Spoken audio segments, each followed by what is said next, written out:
नमस्कार, मैं शिवानी। रूबरू बिहार में आपका स्वागत है। आज है 9 नवंबर। चलिए फटाफट बढ़ते हैं बिहार की अब तक की 20 बड़ी खबरों के साथ। उससे पहले एक नजर अब तक की टॉप 5 खबरों पर। कुल 617 शिक्षक हो सकते हैं निलंबित। छठ को लेकर कुल 22 जिलों में अतिरिक्त बल की हुई तैनाती। 16 नवंबर को शराबबंदी कानून पर होगी उच्च स्तरीय बैठक। सीबीएसई परीक्षा में छात्रों को सवाल समझने के लिए दिए जाएंगे अतिरिक्त 10 मिनट। रामविलास पासवान पद्म भूषण से किए गए अलंकृत। चलिए बढ़ते हैं खबरों की ओर विस्तार से। महापर्व छठ पर सुरक्षा और विधि व्यवस्था में सहयोग के लिए राज्य के 22 जिलों को अतिरिक्त बल मुहैया कराया गया है। सशस्त्र बल के अलावा लाठी पार्टी और होम गार्ड के जवान इसमें शामिल हैं। पुलिस मुख्यालय द्वारा जारी आदेश के तहत अतिरिक्त बलों की प्रतिनियुक्ति जिला पुलिस की मदद के लिए की गई है। इसके साथ ही ज्यादा पुलिस बल प्रमुख छठ घाटों के आसपास तैनात किए जाएंगे। इन जिलों में पटना, नालंदा, गया, औरंगाबाद, जहानाबाद, कैमूर, मुजफ्फरपुर, सीतामढ़ी, वैशाली, भागलपुर और मुंगेर भी शामिल हैं। इसके अलावा बेगूसराय, दरभंगा, समस्तीपुर, सारण, सिवान, मोतिहारी, कटिहार, पूर्णिया, बांका, जमुई और लखीसराय जिला को भी अतिरिक्त बल मुहैया कराया गया है। लंबे समय से अधर में लटकी बिहार में 250 मेगावाट सोलर बिजली घर परियोजना का रास्ता साफ हो गया है। 2 एजेंसियों ने इसमें दिलचस्पी दिखाई है।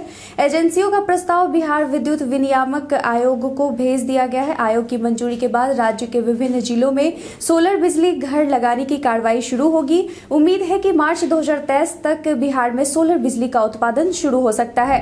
छठ को लेकर पटना के बेऊर जेल में भी तैयारी शुरू हो गई है। छठ करने वाले बंदियों के लिए जेल प्रशासन ने पूरी व्यवस्था कर ली है। महिला और पुरुष के लिए अलग अलग तालाब बनाए गए हैं। जेल प्रशासन ने पूजा सामग्री के साथ खरना आदि की व्यवस्था की है। जानकारी के मुताबिक इस बार 23 बंदी छठ पूजा करेंगे। इसमें 14 महिलाएं और 9 पुरुष बंदी शामिल है।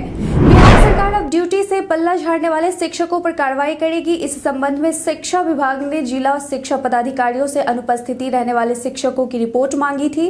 रिपोर्ट में 617 शिक्षक अनुपस्थित पाए गए। अब इन 617 शिक्षकों पर अनुशासनिक कार्रवाई होगी। ऐसे शिक्षकों के वेतन में कटौती का आदेश दिया गया है। इसके अलावा इनको निलंबित करने का आदेश जारी करने की प्रक्रिया शुरू कर दी गई है। बॉलीवुड सुपरस्टार अमिताभ बच्चन ने फेसबुक पर गलत अंग्रेजी लिखी तो बिहार के एक फैन ने इस ओर उनका ध्यान दिलाया। इस पर अमिताभ ने शालीनता के साथ अपनी गलती स्वीकारी और इसे ठीक कर लिया। बताते चले कि इससे पहले राजेश पांडे ने ही हिंदी शब्द दशहरा की स्पेलिंग पर अमिताभ बच्चन को ध्यान दिलाया था। छत्तीसगढ़ के सुकमा में सीआरपीएफ 50 बटालियन कैंप में तैनात एक जवान ने रात 1 बजे अपने ही साथियों पर गोली चला दी। इस घटना में 4 जवानों की मौत हो गई है, जबकि 3 जवान घायल बताए जा रहे हैं। घायलों को इलाज के लिए अस्पताल में भर्ती कराया गया। मरने वालों में से 2 राजमणि कुमार यादव और धर्मेंद्र सिंह बिहार के हैं। मिली जानकारी के अनुसार घटना में घायल एक अन्य जवान की हालत गंभीर बनी हुई है। बताया जा रहा है कि जवानों के बीच किसी बात को लेकर विवाद हुआ था। अपने ही साथियों पर गोली चलाने वाला जवान देर रात नक्सली क्षेत्र में ड्यूटी पर तैनात था। कहते हैं कि भाजपा हर चुनाव पूरी तैयारी के साथ लड़ती है। चुनावी तैयारियों के मामले में कभी विश्राम नहीं करती है। मौजूदा समय पार्टी ने एक तरफ यूपी अगले साल होने वाले विधानसभा चुनाव के लिए पूरी ताकत झोंक दी है, तो दूसरी तरफ बिहार में अभी से 2024 के लोकसभा चुनाव की तैयारी शुरू कर दी है। पार्टी अगले 6 अप्रैल तक हर बूथ पर पन्ना प्रमुख बनाएगी। बीजेपी प्रदेश अध्यक्ष संजय जायसवाल ने निकट भविष्य के बीजेपी के कार्यक्रमों की जानकारी देते हुए बताया कि 22 नवंबर तक प्रदेश कार्य समिति की बैठक हो जाएगी। इसके साथ ही दिसंबर तक मंडल स्तर पर कार्य समिति को पूरा करना है। उन्होंने बताया कि पार्टी बूथ अध्यक्ष, कमेटी और पन्ना प्रमुख बनाने के लिए लक्ष्य पर जोर शोर से काम करेगी। जिला स्तर पर 31 दिसंबर तक प्रशिक्षण कार्यक्रम पूरे किए जाएंगे। एक समय राज्य में राष्ट्रीय उच्च पथ एनएच के निर्माण में विलंब का सवाल जब भी तेज हुआ करता था तो केंद्र सरकार की एजेंसी एनएचआई द्वारा यह कहा जाता था कि जब भूमि अधिग्रहण ही नहीं हुआ है तो निर्माण कैसे आरंभ होगा। अब बदले हाल में स्थिति यह है कि एनएच की परियोजनाओं के लिए भूमि अधिग्रहण का काम पूरा हो गया है और केंद्र की एजेंसी संबंधित परियोजना के लिए निविदा नहीं कर पा रही है। निविदा के लिए राज्य सरकार द्वारा दबाव बनाया जा रहा है। सरकार का कहना है कि जल्द ही इसके लिए टेंडर कराया जाएगा। सीबीएसई के टर्म 1 की परीक्षा में छात्रों को सवाल समझने के लिए इस बार 20 मिनट मिलेगा। पहले छात्रों को 15 मिनट दिया जाता था। सीबीएसई ने इसके लिए अधिसूचना जारी कर दी है।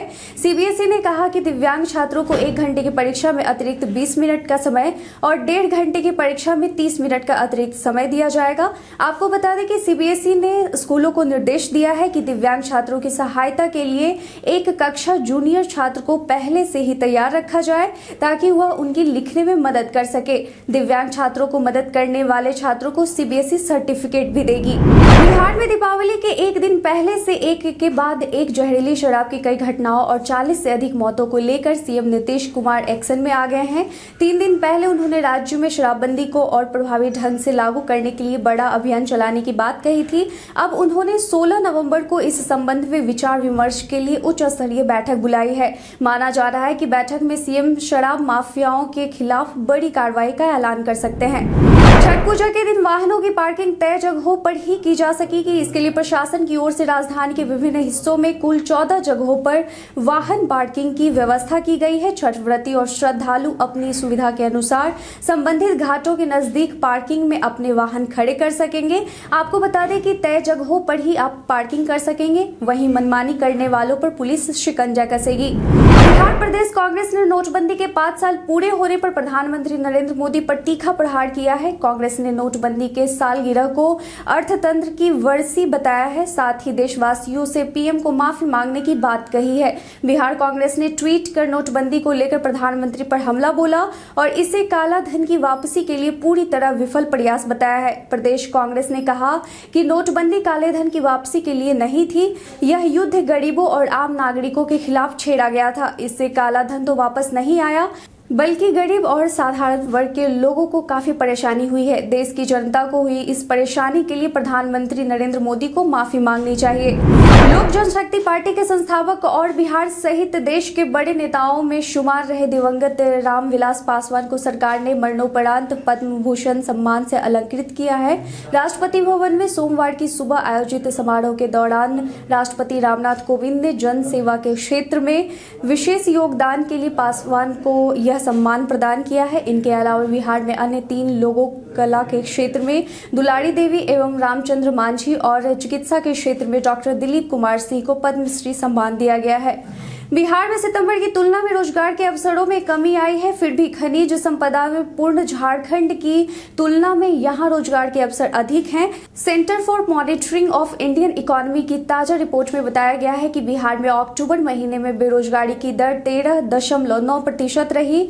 यह अक्टूबर की तुलना में 3% से अधिक है। इसी अवधि में झारखंड में यह दर 18.1% आंकी गई है। लेकिन देश के अन्य राज्यों में इसी अवधि में हुई बेरोजगारी दर में वृद्धि की तुलना करें तो बिहार की स्थिति अधिक निराशाजनक नहीं है।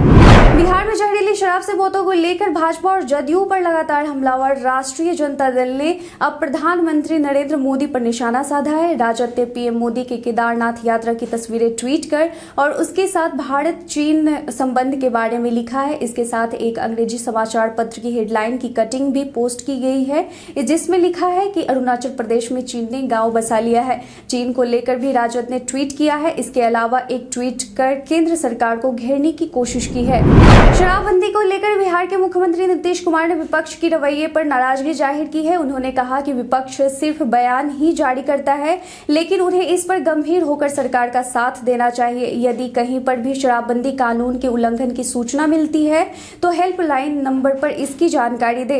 यदि इस पर कार्रवाई नहीं होगी तब सरकार को जिम्मेदार ठहराया जा सकता है। उन्होंने कहा कि शराबबंदी को सफल बनाने के लिए सबकी जिम्मेदारी बनती है कि लोगों को जागरूक करें। स्वास्थ्य मंत्री मंगल पांडे ने कहा कि बिहार सरकार की बाल हृदय योजना बच्चों के लिए वरदान साबित होने लगी है। इस योजना के तहत हृदय रोगों की मुफ्त जांच और इलाज हो रही है। इस योजना से कम आय वाले परिवारों की उम्मीदें बढ़ी हैं। हर माह 2 से 3 बार बच्चों को सामूहिक इलाज के लिए गुजरात के अहमदाबाद शहर में भेजने की प्रक्रिया जारी है। इस योजना की शुरुआत 1 अप्रैल 2021 से हुई है। उस वक्त से लेकर अब तक राज्य के 208 हृदय रोगों से ग्रस्त बच्चों का सफल ऑपरेशन हुआ है।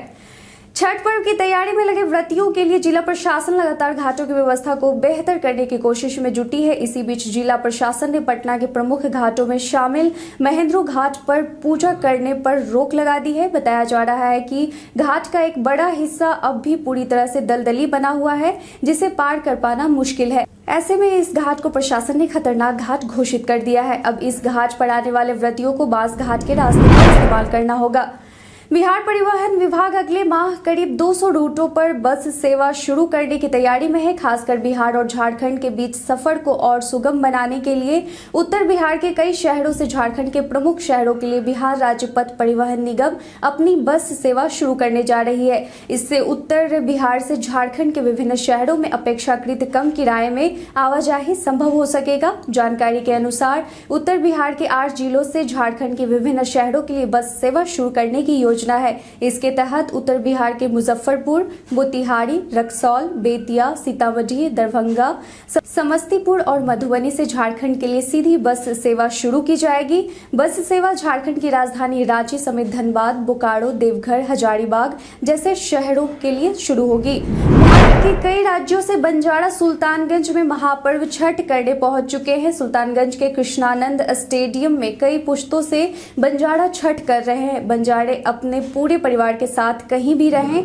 दीपावली के पूर्व यहां पहुंच जाते हैं। वह महापर्व छठ पूरे विधि विधान और आस्था से करते हैं। कई सौ वर्षों से पूर्वज इसी स्टेडियम में दीपावली और महापर्व छठ करते आ रहे हैं। कबीलाई समुदाय में महिला से अधिक छठ पर्व का महानुष्ठान पुरुष के कंधे पर होती है।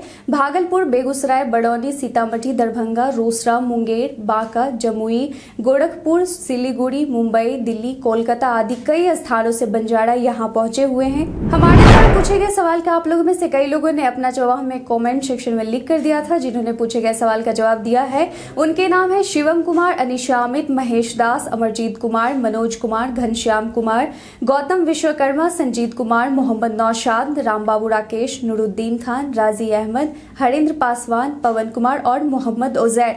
आज का सवाल है कि देश में केंद्र सरकार द्वारा नोटबंदी करने का फैसला सही था या नहीं, इसका आम जीवन पर क्या असर पड़ा है। अपना जवाब हमें कमेंट सेक्शन में लिखकर जरूर बताएं। आज के लिए बस इतना ही। बिहार की तमाम खबरों के साथ जुड़े रहने के लिए देखते रहें रूबरू बिहार। धन्यवाद।